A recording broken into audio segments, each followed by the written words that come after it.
What's up, y'all? It's No Joke Howard, coming at you live from Phnom Penh, Cambodia, the heart of Southeast Asia, everybody. Yes. Let me check my time. My camera's fucking up, so I constantly have to make sure that it's recording. Gonna have to buy a new camera soon. I digress. So I got an interesting email actually today, and and I got asked. By the way, I apologize for the wind, guys. I'm trying my best here. Phnom Penh's pretty wide and pretty like wide open and flat, so it gets a little bit breezy. But this guy sent me an email, and he asked me. He said, "Well, you went to Thailand. You were in Bangkok and you were in Chaing Mai. Like, why did you decide to go to Cambodia? Why didn't you stay in Thailand?" Well, I want to talk about my first day or two in Asia, and also why I chose to move to Cambodia rather than Thailand. So number one, let me just talk about my experience coming to Asia. I flew from Washington Dulles Airport in Virginia, and there in the DC area in Virginia, to Abu Dhabi in the UAE, and then from the UAE I flew to Bangkok, Thailand. And I got to Bangkok at about 6 a.m. in the morning in Bangkok, and it was my first time ever leaving the country, so it was like a surreal experience. And when I was walking off the airplane through like that little not the terminal, but like that, what's that thing called where it connects to the airplane and it takes you into the airport? It's like that tunnel or whatever. I could already feel the fucking heat. I was like, damn, it's hot as fuck here, and it's only 6 a.m. and I was just looking around. I was just seeing like all the palm trees, and I was seeing how green everything was and how blue the sky was and how vibrant everything was. I'm like, wow, I'm in Asia, man. Fuck, this is I can't believe I actually did it. I'm fucking here. So I spent a few hours in Bangkok, and to be honest, not that I don't ever want to go there again. I just like it wasn't really where I wanted to be. Oh, sorry for all the face action, guys. Sorry for that. Sorry for all the face action there. I was in Bangkok for a few hours, and I got a tuk-tuk ride around Bangkok, and I ate a little pad Thai, and I just kind of got a little tour of the city. And I actually got scammed, man. I got scammed by my tuk-tuk driver my first fucking day in Asia. They have this thing, what they do. God, it's windy as fuck, man. Sorry, guys. I hope it doesn't fuck this video up. I'm a little pissed off if it does. Damn, my beard's all itchy.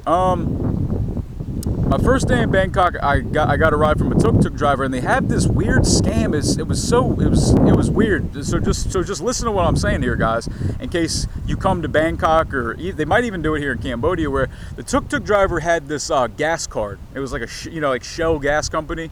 He had this card where basically, if he dropped me off at like a tailor store, and when I say tailor, I mean like a store that has like suits and ties and all the like shirts and all that type of shit. He said that if he takes me there and I walk around for 5 minutes, that even if I don't buy something, that he gets a stamp on his gas card. And he asked me to do, and it was really strange, and I didn't really want to do it, but I was like, I don't know, like I just did it. I don't know why. I knew it sounded sketchy or weird, but I did it. And I go in there, and lo and behold, I mean, of course I don't want to buy a fucking suit. Like, what am I going to wear a suit for here in fucking Thailand? It's hot as fuck all the time. I'm not getting a job here anyway. So, which brings me to moving to Cambodia, but I'm gonna talk about Thailand first. And like I go outside, and the fucking guy's gone. The tuk-tuk driver's gone, which was weird. Like, I didn't pay him or anything. It was I don't know what that was about. If anybody knows more about this, like leave a comment or something. But that was such a weird thing to happen, and it happened. And and anyway, so like I got a taxi back to this train station in Bangkok, and some of the people who watching this video might have even been to the same train station. I ended up getting my hair cut.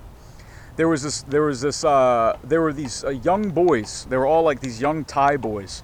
There must have been like 10 or 15 of them, and they were all lined up cutting people's hair. And I was like, fuck it, I'll get a little haircut, whatever.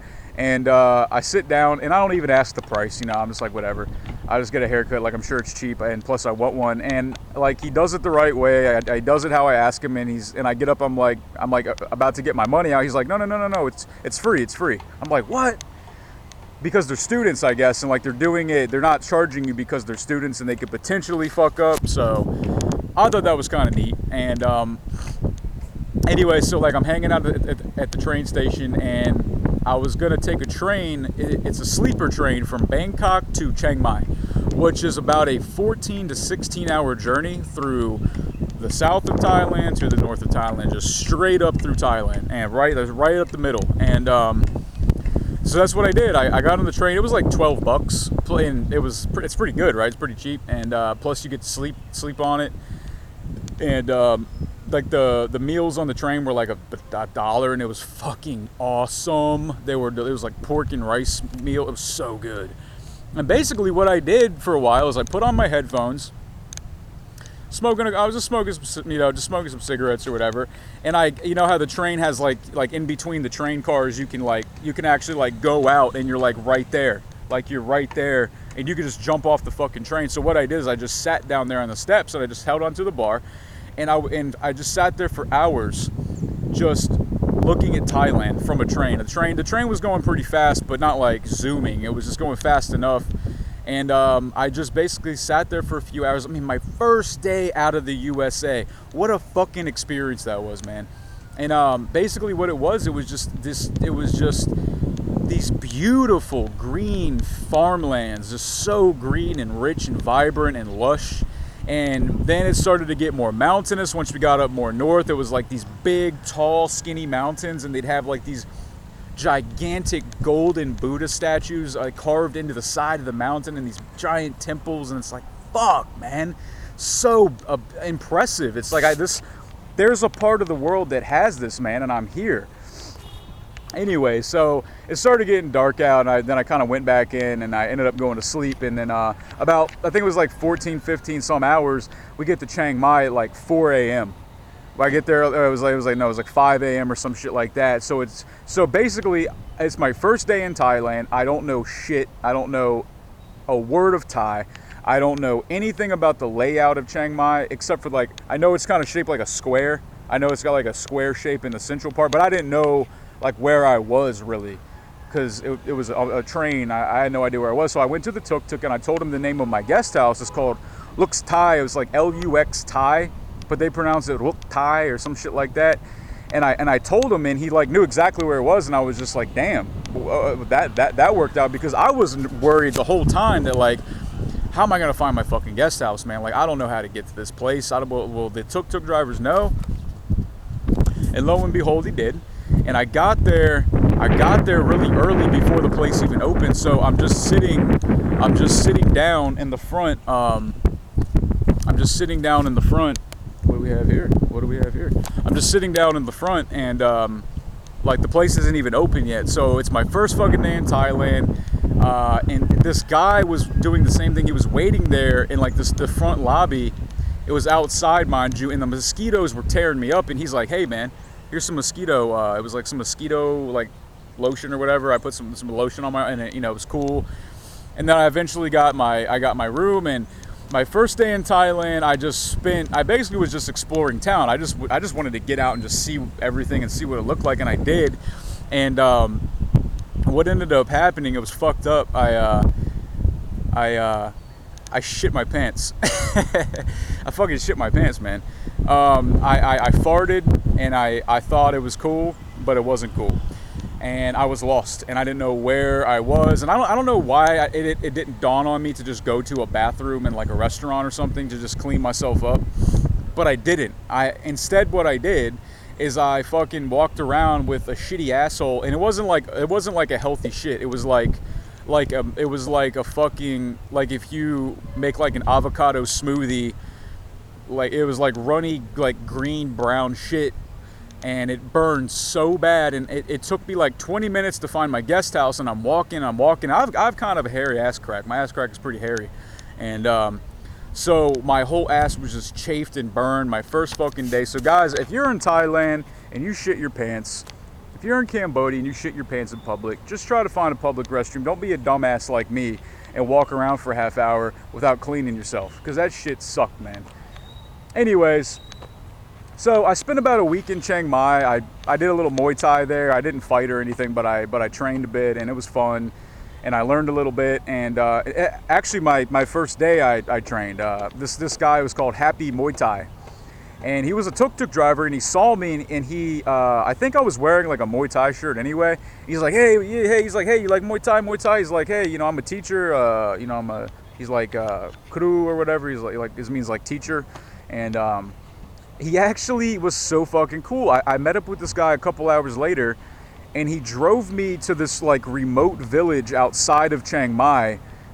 And at first I was like, where the fuck is this guy taking me? Like, is this okay? Like, should I be like worried right now? Should I be scared or something? And no, it was fine. He takes me to his like little village house. He's super polite. He invites me in, lets me use his bathroom, you know, gives me water and food, and he had like a fighting ring and a bag, and he taught me some techniques, man. It was fucking cool. So if you guys are ever in Chaing Mai, definitely check out the Mauy Thai training gyms there. They're all very good.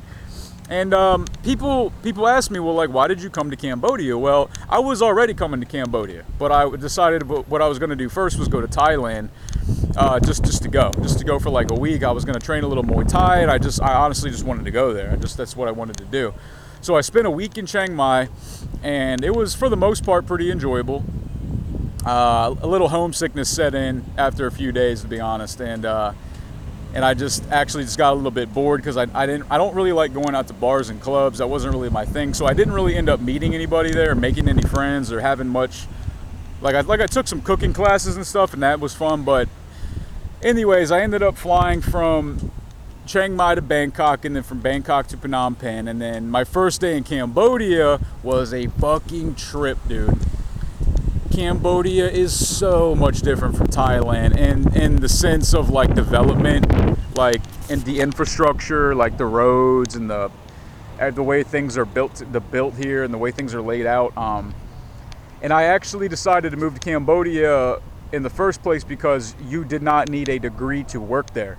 And what I was going to do, my plan was to study for my TEFL course and to get my TEFL certification and then teach English here in Phnom Penh. But what ended up happening was I never got my TEFL, and it ended up getting a job teaching English anyway. I started coaching boxing. I started getting connections here. I started fighting professionally, and then I'm doing what I'm doing now. And I'm actually very successful as a personal trainer here. I work for myself, and I also collaborate with another personal training company here. I'm not going to say the name of it here, but it's a very well-known, established, high-end personal training company, and I'm one of the main trainers. So it's pretty fucking cool. And of course, my specialty is you know, fighting. You know, like I teach people how to scrap, basically. So, which is fun. And I also teach fitness. I teach a lot of group classes here. So anyways, you got the person was asking me, you know, like to talk about my first day in Cambodia or Thailand or whatever, and asking me like why I chose to leave Chaing Mai so soon. Well, I just didn't want to stay there that long. You know, to be honest, I was a little bit concerned that I might not have enough money, and then it turned out that I did. In the first place, I was just overthinking it. But let me see how long this video is going on. Shit, it's gone almost 15 fucking minutes. Anyways, guys, I'm gonna cut this one off. Anyways, yeah, so shout out to all my fans. Shout out to Thailand. If I do get a chance to go back to Thailand, I'm definitely want to go back to Chaing Mai. I don't care really to see Bangkok, to be honest. I'm not really into like big cities and shit. If you guys want to shoot me an email, say what's up. It's gonna be nojokestriking@gmail.com. Bitches. All right, you guys can all go fuck yourself. Peace.